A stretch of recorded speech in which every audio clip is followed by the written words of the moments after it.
오늘은 쉼이라는 주제의 9번째 시간입니다. 눈이 밝아져라는 제목으로 하나님의 말씀을 대언하겠습니다. 모든 가정에는 두 가지가 있다고 합니다. 그것은 기도 제목과 은혜입니다. 기도 제목과 은혜가 없는 가정은 없습니다. 이 기도 제목을 다른 말로 표현하면 수평적인 이야기일 것입니다. 나와 너 사이에, 그리고 우리들 사이에 벌어지는 수평적인 이야기, 좋은 일만 있으면 좋겠지만은 또 골짜기를 통과할 때도 분명히 있습니다. 그런데 그런 골짜기를 통과할 수 있도록 우리에게는 수평적인 이야기에 어떤 이야기가 들어옵니까? 바로 수직적인 하나님의 이야기가 들어옵니다. 괴테가 쓴 그 파우스트라는 그 소설에 보게 되면 신이 그 사탄에게 이렇게 말하는 장면이 있습니다. 인간은 지향이 있는 한 방황하기 마련이다. 목적지를 향해서 항해하는 그런 인생이 방황할 수 있다는 것이지, 목적 없이 사는 인생은 방황조차도 없다는 이야기를 하고 있습니다. 여기서 지향이라는 말이 바로 수직적인 이야기일 것입니다. 방황이라는 것은 수평적인 이야기를 뜻할 것입니다. 삶이 고단하고 힘들 때 우리에게 필요한 이야기가 있습니다. 아무리 좋은 이야기가 우리의 삶을 풍성하게 살찌우지만 수평적인 이야기만으로는 부족합니다. 그럴 때 우리에게는 수직적인 이야기가 꼭 필요합니다. 인간이 어떤 존재인지, 내가 누구인지를 알려주는 이야기, 무엇이 덜 중요하고 일시적인 이야기인지, 무엇이 영원하고 수명이 긴 이야기인지를 알려주는 수직적인 이야기를 우리들이 필요로 한다는 것입니다. 그 수직적인 이야기를 듣기 위해서 우리들이 매주일마다 가는 곳이 있습니다. 어디입니까? 바로 교회입니다. 교회를 통해서, 공적 예배를 통해서 우리는 우리 삶의 수수께끼와 같은 그 문제에 대한 하나님의 이야기를 듣게 되는 것입니다. 또한 믿음의 성도들과 함께 교제를 한다는 것은 단순히 차를 마시고 밥을 먹는 그런 정도의 그런 세상적인 교제를 의미하지 않습니다. 모든 삶에는 수평적인 이야기가 있습니다. 근심과 걱정이 있습니다. 그리고 우리 신자 안에는 누가 또 계시죠? 성령님이 계십니다. 그래서 우리는 성도 간의 교제를 어떤 식으로 합니까? 단순히 먹고 마시는 교제는 세상 사람들도 다 하는 교제입니다. 우리 믿음의 사람들은 함께 말씀을 통해서 그들의 삶 가운데 하나님의 평강이, 하나님의 은혜가 있다는 이야기를 들려줍니다. 무엇이 덜 중요하고 무엇이 영원한 이야기인지를 서로 교제하는 가운데 들려주는 것입니다. 그것이 신앙 안에서 참된 교제고 우정을 쌓아가는 것입니다. 오늘 구약의 본문을 보게 되면 엘리사의 뼈에 죽은 시체가 부딪혔는데 죽은 자가 다시 살아났다라고 말하고 있습니다. 유대인들은 이 구약의 본문, 엘리사의 뼈에 부딪힌 시체가 다시 회생한 이야기를 가지고 이렇게 해석을 합니다. 죽은 시체, 영감이 죽은 사람, 수평적인 이야기로만 살아가는 사람, 살아있으나 죽어있는 사람이 누구 이야기를 만남으로 회생됩니까? 엘리사의 뼈, 하나님의 서사를 담고 있는 엘리사의 뼈와 부딪혔을 때 살아난다는 것입니다. 죽은 영감이 회생된다는 이야기입니다.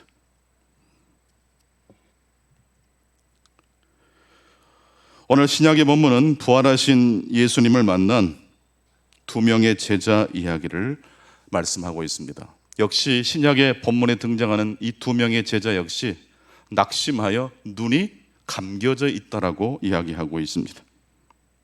누가복음 24장 16절을 보게 되면 그들의 눈이 가리워져서 그인 줄 알지 못하였다. 그가 부활하신 예수님인 줄 알지 못했다라는 이야기입니다. 예루살렘에서 엠마오로 가던 두 명의 제자, 이 두 명의 제자가 예루살렘에서 엠마오로 가던 중에 그 두 사람의 삶 가운데 예수님이 슬쩍 들어오셨습니다. 예루살렘에서 엠마오까지는 25리라고 그랬습니다. 약 10km 정도 됩니다. 10km 정도 된 거리를 걸어가는 도중에 이 두 사람은 예루살렘에서 무슨 일이 벌어졌는지 그 이야기를 가지고 서로 주거니 받거니 하고 갔던 것입니다. 그 두 사람이 대화할 때 누가 슬쩍 들어오셨어요? 그냥 예수님이 아니고 부활하신 예수님이 동행을 해 주신 겁니다.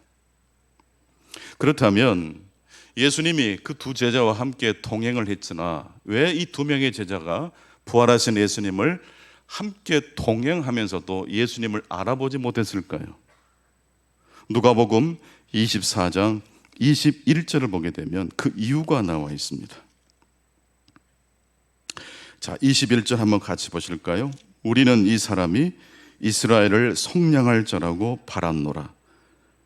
이뿐 아니라 이 일이 일어난 지가 사흘째요. 우리는 이 사람이, 이 예수가 이스라엘을 어떻게 할 자라고 이 두 제자가 소망했다는 것입니까? 속량할 자. 이 속량할 자라고 예수님이 그렇게 쓰임 받을 것을 기대했는데 기대에 미치지 못했다는 것입니다. 예수님은 십자가에 달려 못 박혀 죽고 말았기 때문입니다. 예수님의 십자가가 이 두 명의 제자에게 가지고 온 것은 무엇입니까? 낙심이고 절망입니다. 이 속량할 자라고 바랬다라는 것은 레위기 25장 29절에 보게 되면 이때 속량이라는 단어가 나오는데 집을 빼앗긴 사람이 다시 집을 회복할 때 이 속량이라는 단어가 사용됐습니다. 레위기 25장 48절에는 너희가 자유를 회복할 때 속량이라는 단어가 사용되고 있습니다. 이 속량이라는 단어가 지금 로마 제국의 지배를 받고 있었던 이 이스라엘 백성들, 특히 오늘 본문에 등장하는 이 두 명의 제자에게 적용하면 이 두 명의 제자는 예수님이 이스라엘을 로마로부터 회복할 메시아로 생각했다는 것을 짐작할 수 있습니다. 그런 희망을 가지고 예수님을 추종했던 이 두 명의 제자가 무엇 때문에 그들의 희망과 기대가 꺾여져 버렸습니까? 예수님의 십자가 때문입니다. 그래서 오늘 누가복음 24장 21절부터 22절까지 보게 되면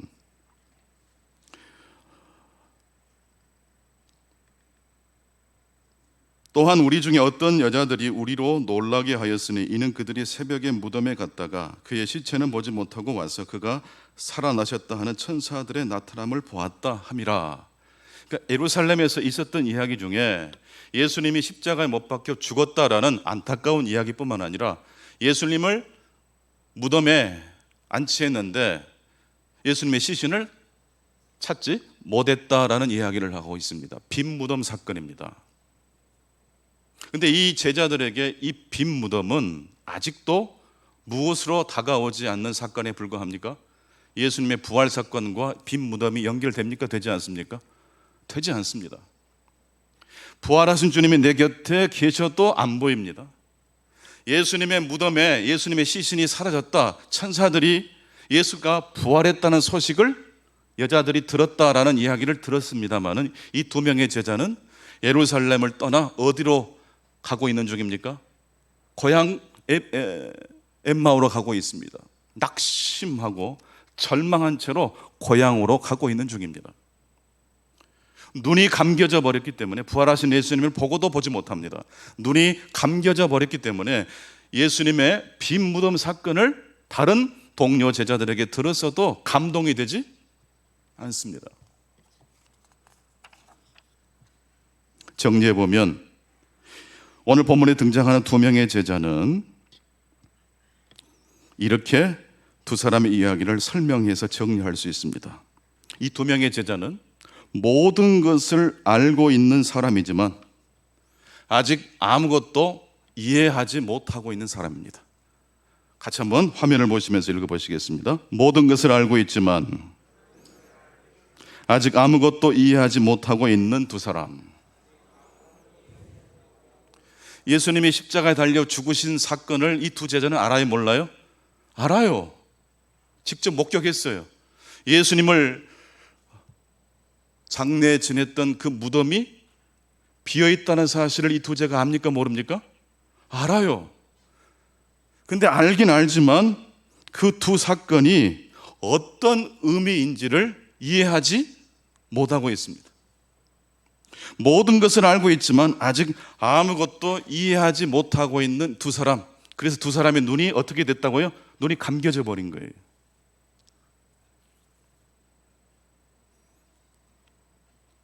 요셉이 17살 때 꿈을 꿨지 않습니까?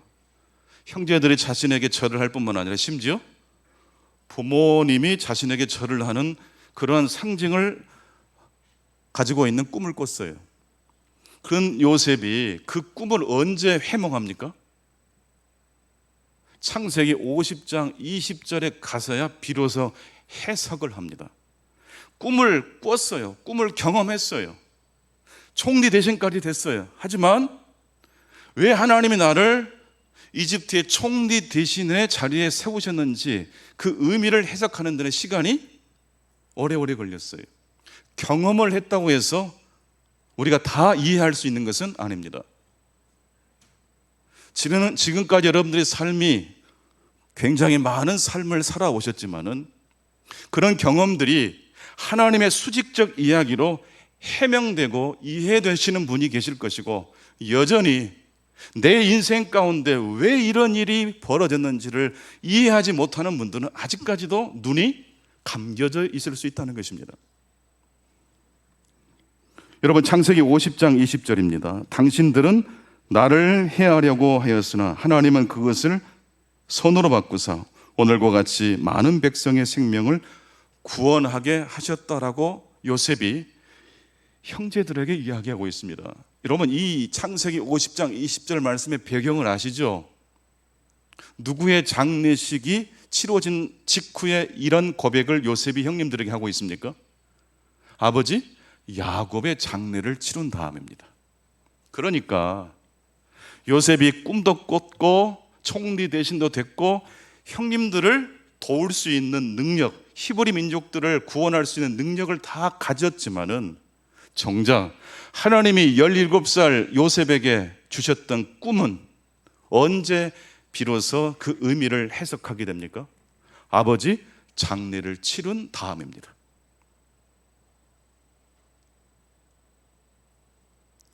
꿈을 꾼 사람은 요셉이에요. 그 꿈을 실제로 이루어 가시는 하나님을 경험한 사람도 누구예요? 요셉이에요. 하지만 그 요셉이 경험했던 그 수많은 엄청난 경험들은 요셉이 다 속속들이 그 의미를 이해하고 있습니까? 이해하지 못했습니까? 아버지 장례를 치르기 전까지는 요셉도 그 의미를 다 헤아리지 못했어요. 우리의 삶에 무엇이 중요하고 무엇이 덜 중요한지, 무엇이 짧은 이야기고 무엇이 긴 수명의 이야기인지를 요셉이 깨우치기 전까지는 하나님이 왜 나에게 이런 권력과 권세의 자리에 앉게 하셨는지를 이해하지 못했다는 이야기입니다. 그런 점에서 볼 때 요셉은 창세기 50장 20절에 고백을 하기 전에 엠마오의 두 제자와 같이 동일한 선상에 있다고 해석할 수 있습니다. 모든 것을 알고 있지만 아직 아무것도 이해하지 못하고 있었던 두 명의 제자와 요셉은 하나로 연결 지을 수가 있습니다. 오늘 우리들도 마찬가지입니다. 경험을 했다고 하지만, 그 경험을 내가 분명히 했다고 하지만 그 경험이 과연 하나님의 수직적 이야기와 만나지 않았더라면 내가 경험했던 그 좋은 이야기, 내가 경험했던 그 부끄러운 경험이 아직도 그 의미를 우리에게 주지 못한다면 우리는 그 인생에 대하여 눈이 떠진 상태입니까? 감겨져 있는 상태입니까? 감겨져 있는 상태예요.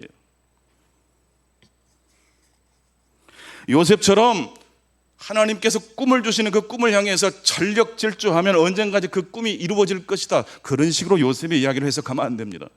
요셉은 하나님께서 주신 축복을 경험했으나 그 의미를 깨닫기까지는 많은 시간이 걸렸다라는 것입니다. 그리고 그 의미를 깨닫게 된 결정적인 계기는 아버지의 장례를 치룬 다음이었다. 아, 인생은 흙에서 와서 흙으로 돌아가는 존재구나. 인간은 한 번 왔다가 가야 되는 존재라는 사실을 절박하게 체험하는 그 자리에 불현듯 하나님께서 깨달음을 주신 겁니다. 모든 것을 알고 있지만 아직 아무것도 이해하지 못하고 있는 엠마오의 두 제자 이야기를 통해서 우리는 요셉의 이야기를 생각해 보았고, 오늘 이 시대를 살고 있는 우리의 삶을 다시 한번 돌아볼 수 있어야 될 것입니다. 우리가 경험한 이야기를 수평적 이야기로 한다면 그 수평적 이야기가 제대로 된 의미를, 그 가치를 우리가 알게 될 때 눈이 떠지는 것인데, 그 눈이 떠진다는 것은 하나님을 경험하는 경험의 사건이 일어난다는 것인데, 우리의 수평적 이야기에 눈이 떠지려면 반드시 어떤 이야기가 들어와야 됩니까? 하나님의 수직적 이야기가 들어와야 됩니다.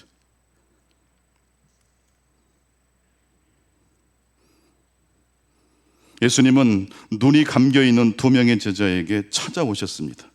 그리고 그들과 함께 걸으시면서 무엇을 하셨습니까? 성경을 풀어주셨습니다.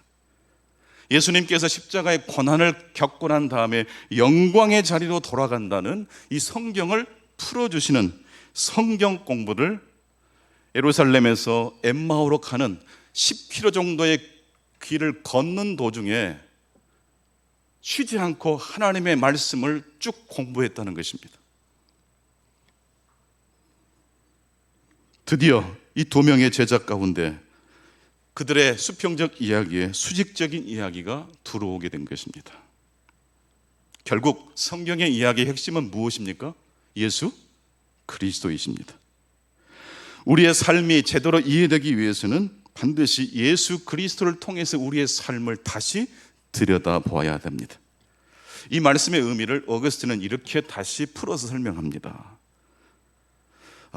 사목의 효과는 사목자가 흠이 있다고 해서 결코 저해되지 않는다는 이 이야기를 통해서 어거스틴은 우리 삶의 이야기의 중심이, 특히 성경 이야기의 핵심이 예수 그리스도가 된다는 이야기를 해주고 있습니다. 중세시대 때는 상당히 타락했던 성직자들이 있었습니다. 핍박의 시절에는 사제들이 오히려 성결한 삶을 살았는데, 이제 기독교가 로마의 국교가 된 다음부터서는 이제 권세가 생기기 시작했어요. 그때부터 성직을 매매하고 사제들이 타락하는 일이 벌어졌는데, 이때 성도들이 질문을 하기 시작한 거예요. 문제가 많은 사목자가 성찬식을 집례합니다. 그 성찬식은 효과가 있습니까? 없습니까? 문제가 많은 사제가 세례를 집례합니다. 그 세례는 유효합니까? 유효하지 않습니까? 라는 질문을 던진 거예요. 여러분 한번 생각해 보시고 대답해 보시겠습니까? 흠이 있는 사제가 성례전을 집례하면 그 성례전은 효과가 있을까요? 없을까요? 이미 결론은 났죠. 어거스틴이 그 모든 질문을 가지고 궁리하고 기도하는 가운데 어떤 깨달음을 갖게 된 겁니까? 사목의 효과는, 한번 우리 화면을 다시 한번 보여주시면 좋겠습니다. 같이 읽어보시겠습니다. 사목의 효과는 사목자가 흠이 있다고 해서 저해되지 않는다. 성경의 주인공이 누구라고 그랬죠? 예수 그리스도. 우리 인생의 삶을 제대로 해명하실 수 있는 분은 또 누굽니까? 예수 그리스도. 문제가 많은 인생 가운데 처해 있는 인생들을 향하여 우리 주님께서 윤리 도덕적으로 각성하고 회개하고 돌아와라 라는 말씀을 먼저 하십니까? 아니면 복음의 선포를 통하여 죄인들을 부르시면서 나는 의인을 부르러 온 것이 아니고 죄인을 부르러 왔다고 말씀하시는 말씀을 먼저 하시고 우리에게 찾아오시는 것입니까? 그런 점에서 복음은 폭죽을 터뜨리는 정도가 아니라 폭탄이에요. 폭탄. 한번 따라하십니다. 복음은 폭죽이 아니다, 폭탄이다. 생일 케이크에 폭죽 터뜨리는 그런 정도의 이벤트가 아니에요. 복음은 폭탄이에요. 문제 많은 인생들 가운데도 우리 주님은 찾아오실 수 있습니까? 있습니다. 그런 점에서 볼 때 그리스도인이 된다는 것은 쉬운 일일까요? 어려운 일일까요? 그리스도인이 된다는 것은 어떤 걸 의미합니까? 우리가 그리스도 안에서 내 자신을 받아들인다는 것을 의미합니다. 내가 그리스도 안에서 내 자신을 받아들인다는 것은 이렇게 더 풀어서 설명할 수 있습니다. 성공한 내 자신의 모습뿐만 아니라 때때로 실패한 자신, 못나고 부족한 내 자신도 받아들이는 바로 이것이 바로 그리스도인이 된다는 의미입니다. 때문에 하우어스라는 기독교 윤리학자가 그런 말을 했어요. 본인이 기독교 윤리를 가르치는 신학자인데 기독교 윤리는 언제나 신학을 이길 수 없다. 백전백패다. 윤리가 신학을, 복음을 이길 수 있어요, 없어요? 없어요. 삶을 회개하고 주님을 만나면 참 좋겠지만 기독교는 먼저 더러운 죄인들을 찾아오시는 주님의 복음이 폭탄처럼 우리를 돌파해 오시는 놀라운 이야기이기 때문에 그렇습니다. 그래서 우리는 신학보다 윤리를 앞세우는 율법주의가 아니라 도덕주의가 아니라 언제나 99마리 양을 놔두고 한 마리 양을 찾아 나섰던 목자, 재산을 다 탕진하고 누더기를 걸친 채 집에 돌아온 이 탕자를 조건 없이 그럼에도 불구하고 안아주시는 아버지를 바라보아야 할 것입니다. 헷갈리지 마십시오. 이거 굉장히 중요한 이야기입니다. 예수를 믿는다는 것, 내가 그리스도인이 된다는 것은 쉬운 일입니까? 어려운 일입니까? 대단히 어려운 일입니다. 왜 어렵습니까? 나의 좋은 모습도 받아들여야 되지만 나의 부족하고 비천하고 실패하고 패배한 내 자신 역시 받아들이는 일이기 때문에 그렇습니다. 어떻게 하면 나의 장점뿐만 아니라 나의 단점까지 우리들이 받아들일 수 있습니까? 내 힘과 의지와 노력으로 가능합니까? 불가능합니다. 나의 수평적인 이야기에 하나님의 수직적 사건이 임할 때에 나의 부족한 모습도 끊어 안으시는 주님을 만나게 될 줄로 믿습니다. 그럴 때 우리의 눈이 떠져요. 그럴 때 그 떠진 눈으로 아내를 보고 남편을 보고 자녀를 보면 새로운 것이 보이게 돼요.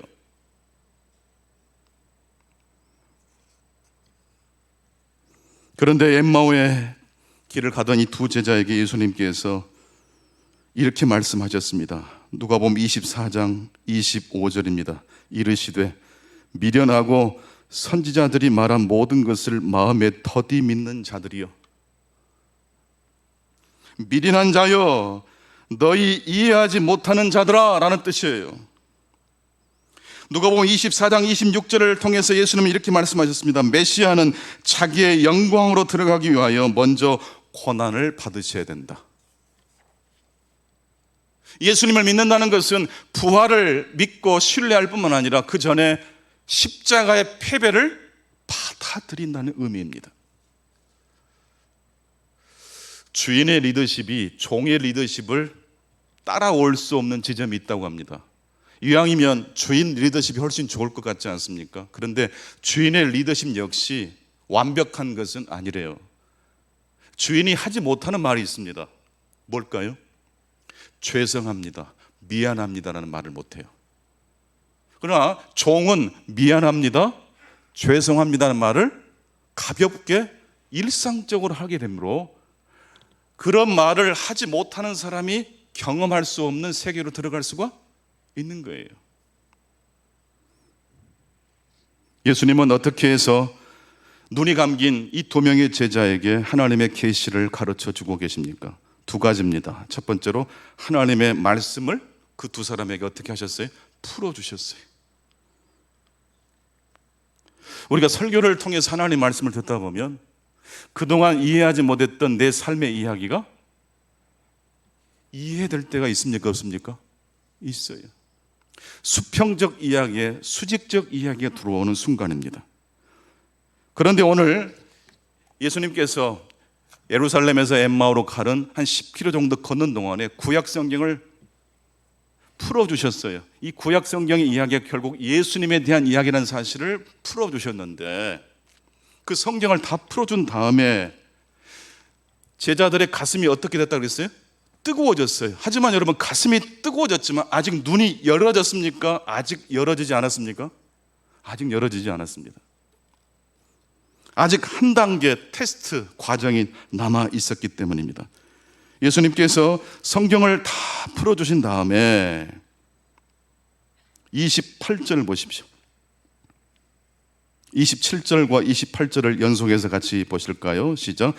이에 모세와 모든 선지자의 글로 시작하여 모든 성경에 쓴 바 자기에 관한 것을 자세히 설명하시니라.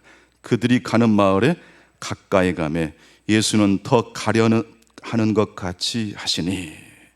28절 말씀이 오늘 본문의 굉장히 중요한 포인트입니다. 구약 성경을 예수님의 십자가 사건을 해석해주는 예수의 그 영광과 고난의 의미를 성경을 통해서 풀어주신 예수님이 그렇게 해서 그 말씀을 들었을 때 제자들의 가슴이 뜨거워졌지만 아직 눈은 떠지지 않았어요. 아직 한 과정이 남아 있었던 것인데, 이때 예수님께서 어떤 행동, 제스처를 취하십니까?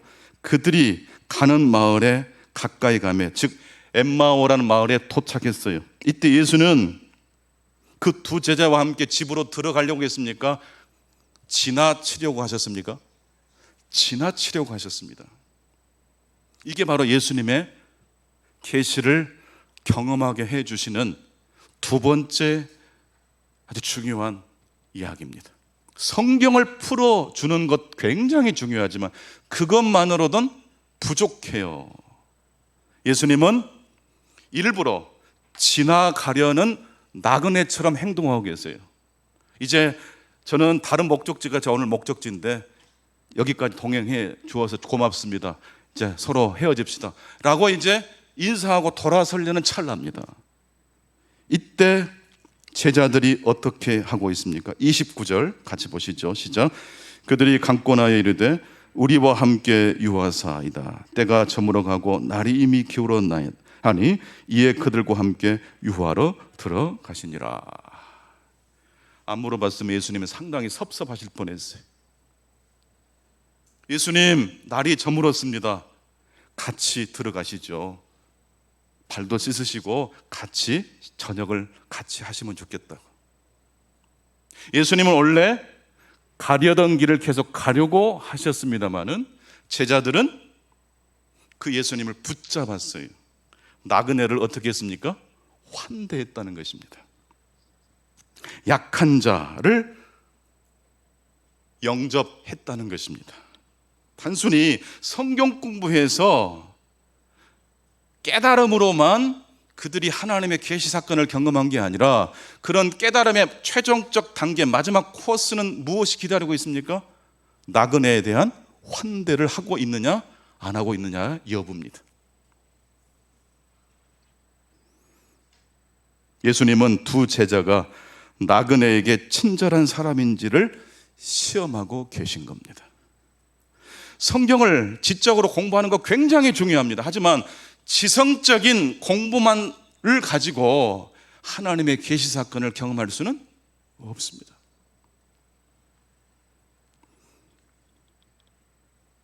그들이 강권하여 이르되 우리와 함께 유하사이다. 때가 저물어 가고 날이 이미 기울었나이다 하니 이에 그들과 함께 유하러 들어가시니라. 그리고 이때부터 반전이 일어납니다. 나그네 손님처럼 행동하시던 예수님이 이제 이 대목 이후부터서는 마치 주인처럼 행세를 합니다. 빵을 드셔서 축사하시고 그 떡을 떼어서 제자들에게 나누어 주신 행동, 마치 주인이 손님을 대접하는 것처럼 주객이 전도된 행동을 보이고 있습니다. 근데 사실 이것은 맞는 행동일까요? 틀린 행동일까요? 여러분들 그런 문구 보신 적 있으시죠? 이 가정의 주인은 예수 그리스도다. 여러분, 이 우리가 근무하고 일하는 그 직장의 주인은 누구십니까? 물론 사장님도 계시지만 우리에게 건강을 주시고 일할 수 있는 일터를 주신 분이 누구라고 우리는 고백합니까? 하나님이라고 고백하잖아요. 손님을 환대하고 나그네를 환대한 두 제자에게 이제 예수님은 주인이 하는 행동을 하고 계십니다. 사실은 이게 무슨 장면이냐면 예수님께서 그리스도가 되신다는 사실을 드러내 주신 장면입니다. 그리고 떡을 떼서 나눠 주시려고 할 때 제자들의 눈이 드디어 밝아져서 그분이 누구인 줄 알게 됩니까? 바로 예수 그리스도라는 사실을 알게 된 것입니다. 자녀를 키울 때 어느 순간 그런 깨달음이 올 때가 있어요. 내가 비록 낳았지만 내 거 아니야. 이 아이의 소유권자는 하나님이시지. 그런 깨달음이 올 때가 있습니까? 없습니까? 그럴 때가 불현듯이 와요. 내가 지금 경영하고 있는 회사, 내가 다니고 있는 직장, 내 인생의 모든 부분들이 처음에는 내가 다 소유권자인 것처럼 그렇게 행동을 하다가 어느 순간 내 삶에 누가 들어오세요? 주님이 들어오세요. 그리고 마치 주인처럼, 아니 주인이신 그분이 나타나셔서 떡을 떼시고 우리에게 나눠주시는 사건이 저와 여러분의 삶 가운데 일어나기를 축원합니다.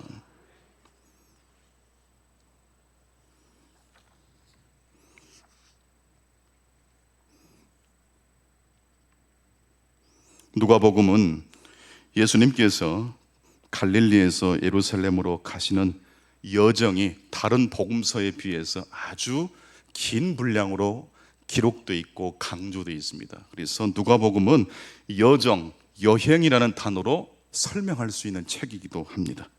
오늘 예수님께서 두 명의 제자와 함께 엠마오로 동행하셨지 않습니까? 그 여정 중에 예수님이 그들을 만나 주셨습니다. 우리 인생 여정에도 우리 주님께서 불현듯이, 그리고 오늘 본문을 통해서 성경을 통해서 내 수평적 이야기에, 수직적 이야기에 들어오는 이 예배 시간에 하나님을 만나게 되시기를 축원합니다. 손님을, 나그네를, 연약한 자를 환대함을 통해서 어느 순간 내가 내 인생의 주인이 아니라 그분이 진짜 주인인 것을 깨닫게 되시는 저와 여러분 되실 수 있기를 바랍니다. 그런데 인생의 여정이라는 것은 오늘 본문에도 나와 있지만 처음에 내가 출발했던 그 목적지와 전혀 다른 목적지로 변경이 될 때가 있습니다. 예루살렘에서 이 두 제자가 출발해서 가려고 했던 목적지는 엠마오입니다. 그런데 부활하신 예수님을 만난 이 두 제자가 어떻게 하고 있습니까? 자, 31절부터 같이 계속 읽어보시겠습니다. 누가복음 24장 30절부터 같이 읽겠습니다. 시작. 그들과 함께 음식 잡수실 때에 떡을 가지사 축사하시고 떼어 그들에게 주시니 그들의 눈이 밝아져 그인 줄 알아보더니 예수는 그들에게 보이지 아니하시는지라. 그들이 서로 말하되 길에서 우리에게 말씀하시고 우리에게 성경을 풀어주실 때에 우리 속에서 마음이 뜨겁지 아니하더냐 하고 곧 그때로 일어나 예루살렘에 돌아가 보니 11 제자 및 그들과 함께한 자들이 모여 있어 말하기를 주께서 과연 살아나시고 시몬에게 보이셨다 하는지라. 35절 두 사람도 길에서 된 일과 예수께서 떡을 떼심으로 자기들에게 알려지신 것을 말하더라. 이제 적용입니다. 말씀의 적용인데요, 부활하신 예수님을 만난 두 제자가 결국 여행의 목적지를 수정하고 있죠. 엠마오에 가려고 했던 이 두 제자가 엠마오에 도착해서 부활하신 주님을 만난 다음에 어떻게 하고 있습니까? 그 밤에, 그 캄캄한 밤에 다시 어디로 돌아갑니까? 예루살렘으로 돌아갑니다. 출발했던 자리로 다시 돌아가고 있어요. 근데 이때가 한낮이 아니라 시간상으로 언제라고 말할 수 있어요? 밤이에요. 밤, 캄캄한 밤. 여행을 하기에 썩 좋은 시간대는 아니라는 걸 알 수 있어요. 다음날 날이 일찍 밝으면 출발해도 되는데 제자들은 왜 그 시간, 그 캄캄한 밤에 다시 예루살렘으로 돌아갔을까요? 은혜를 받아버리면요, 장애물이 더 이상 장애물이 되지 않는다는 이야기입니다. 눈이 떠져버리면, 인생의 진리에 대한 체험을 해보게 되면 인생의 장애물은 문제가 더 이상 되지 않는다는 이야기입니다. 영국 사람들은 산책하는 것을 굉장히 좋아한다고 합니다. 전 국토에 국가가 지정한 공공 산책로가 굉장히 많습니다. 개인 사유지일지라도 공공 산책로로 지정되면 일반인들의 산책을 위해서 토지를 개방하고 문을 만들어서 일반 사람들이 드나들 수 있도록 문을 개방한다고 합니다. 이 역사와 전통이 수백 년 동안 지속되어 있습니다. 이름하여 길의 권리라고 이름을 붙였습니다. 라이트 오브 웨이입니다. 수백 년간 영국 사람들이 지켜온 법이자 문화입니다. 산책로 입구에는 키싱 게이트라는 그러한 작은 문이 있습니다. 키싱, 키스하다는 뜻입니다. 키스하다는 말을 설교 시간 하니까 좀 어색스럽습니다만은 키싱 게이트, 입술을 살짝 대다라는 뜻입니다. 게이트는 문이니까. 여러분, 연애하실 때 설레일 때 있잖아요. 없으십니까? 그냥 상상으로라도 첫 뽀뽀를 하는데 얼마나 설레겠어요. 그러니까 산책로 입구에 그 문 이름이 키싱 게이트, 입술을 살짝 대다. 그러니까 이 산책을 하다 보면 도시의 그 시끄러운 모든 문화들이 잠시 사라지고 하늘이 보이고 바람이 보이고 구름이 보이고 나무가 보이고 길이 보이잖아요. 그래서 직장 생활에 받았던 스트레스가 잠시 뒤로 넘어가고 그동안 고여 있었던 생각이 다시 움직이기 시작한다는 것이에요. 설레예요. 그런데 이 영국 사람들이 그렇게 산책을 좋아하지만 장애물이 있습니다. 여러분이 잘 알다시피 영국 날씨는 장난이 아닙니다. 맑은 날씨는 어쩌다 한번 계속 흐리거나 비가 내리는 날입니다. 그러니까 산책로는 항상 질척질척한 길입니다. 산책을 그렇게 좋아했던 영국 사람들에게도 장애물이 있어요. 질척질척한 길. 그런데 여러분, 시인 윌리엄 워즈워즈는 그런 말을 했습니다. 나쁜 날씨는 없다. 옷을 잘못 입었을 뿐이다. 같이 한번 따라서 해보시겠습니까? 나쁜 날씨는 없다. 옷을 잘못 입었을 뿐이다. 그러니까 비가 오는 날씨, 1년에 365일 중에 거의 대부분 비가 내려요. 산책하려고 하는데 너무 장애물이 많아요. 그래서 포기하고 낙심하는 게 아니라 영국 사람들은 어떻게 기지를 발휘했어요? 비옷을 입으면 되고 예쁜 신발 잠시 벗고 장화를 신으면 돼요. 그래서 호텔마다 이런 장화가 전시가 되어 있어요. 언제든지 산책할 수 있도록. 말씀을 마치겠습니다. 우리 인생 여정에도 하나님을 믿고 하나님의 계시의 말씀으로 감동받는 우리의 삶에도 쭉쭉 맑은 날씨와 걱정, 염려 없는 길이 펼쳐지면 좋겠습니다만은 흐린 날씨와 천둥치는 날씨가 있습니까? 없습니까? 있습니다. 그럴 때 어떻게 하죠? 눈을 감아버릴까요? 낙심해버릴까요? 나쁜 날씨는 없다. 비옷과 장화를 챙기면 된다. 우리의 수평적 이야기에 하나님의 수직적 이야기가 들어온다면 우리의 눈이 떠지게 될 것이고 한밤중에 다시 예루살렘으로 돌아가기 시작한 이 두 명의 제자처럼 컴컴한 밤은 장애물이 아니라 충분히 뛰어넘을 수 있는 누구 때문이 아니라 오히려 그것 때문에 더 보람된 여정이 될 수 있는 것으로 바꿔내시는 중광의 모든 성도님들 되실 수 있기를 간절히 축원합니다. 하나님 아버지 감사합니다. 이 주일 복된 날 하나님의 말씀을 통하여 우리 일상의 걱정과 염려, 기도 제목이 많이 쌓여있는 우리의 수평적 이야기에 하나님의 수직적 이야기를 들려주시오니 감사합니다. 하나님의 말씀을 듣는 가운데 감동 있게 하시고 하나님의 말씀을 통하여 우리를 찾아오시는 그 말씀 앞에 아멘으로 응답하는 귀한 종들 가운데 하나님 영적인 눈이 떠지게 하시고 죽어가는 영혼들이 살아날 수 있도록 축복해 주시옵소서. 예수 그리스도 이름으로 기도하옵나이다. 아멘.